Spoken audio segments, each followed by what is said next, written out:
Students returning to college campuses after years of turmoil. And protests have fueled hate speech. With some elite schools in President Trump's crosshairs. They want to show how smart they are, and they're getting their ass kicked. Students are not getting along, faculty's not getting along. And in this environment, schools are looking to adapt, meaning students may face a new challenge before even getting in. One of the ways that colleges are trying to address this is to start screening for it a little bit in the admissions process. Those applying to some top colleges this fall could see some new questions. Last year, Harvard added a prompt following some Ivy League competitors. Tell us about a moment when you engaged in a difficult conversation or encountered someone with an opinion or perspective that was different from your own. And now students can opt to submit a new so-called portfolio when applying to at least 6 other colleges, measuring qualities related to civility. I think the universities, yes, they are interested in students having that practice, having built that muscle. That's Saul Khan, who created Khan Academy, the massive tutoring nonprofit. Now he has a new pilot program called Dialogues, hosted on the peer tutoring platform schoolhouse.world, where students can disagree with each other and learn from it, logging hours they've spent in discussions over Zoom where they debate each other on hot topics, from gun control to immigration and the Israel-Palestine conflict. It's so easy for us to get stuck on social media or sometimes see things on TV where people are yelling at each other. We're all in our own bubbles. But to see young people actually model how the rest of us should be.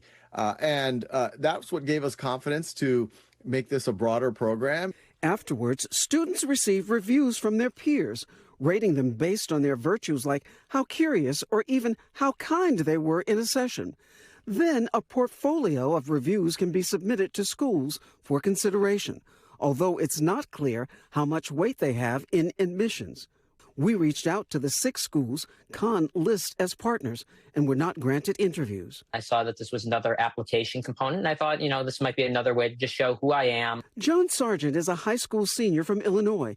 He's hoping to attend the University of Chicago next year, one of the schools considering these portfolios. I love discourse. I love debate. If that's a way to strengthen the application for that school, most certainly. The idea for Dialogues initially coming together because of Khan's conversations with University of Chicago's Dean of Admissions, Jim Nondorf, who told Ed Week he wants to accept students that, quote, add to the conversation on campus, but do it in the right way. Critics argue new platforms like this are just another way for the affluent to game the system. The New York Times running a guest essay from a sophomore at Harvard titled, Elite Colleges Have Found a New Virtue for Applicants to Fake. After that published, Vanderbilt and MIT, which once signed on to accept civility portfolios, reversing that decision.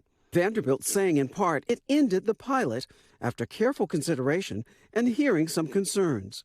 MIT did not explain its decision to NBC News, but said it's committed to developing in our students a capacity to listen openly and disagree respectfully. It is actually very hard to fake authenticity. Responding to critics, Khan says submitting the optional portfolios is like disclosing volunteer hours and that other parts of applications can be unfair. A lot of affluent kids can hire coaches. I'm a big fan of things where it's just you and a couple of other folks, and you're forming a real human connection.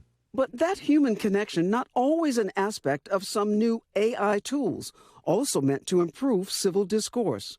One professor at Carnegie Mellon created Sway, a free AI-based chat platform that moderates students' discussions, interjecting if things get too hot. In the past, many college prep experts advise students to avoid hot-button topics, but now some changing their tune. When you make an investment to be purposeful about your growth and to cultivate these qualities that, again, we can all agree are positive qualities, it kind of works out. If it's even possible to measure civility and whether colleges trying can heal a fractured society, still very much up for debate.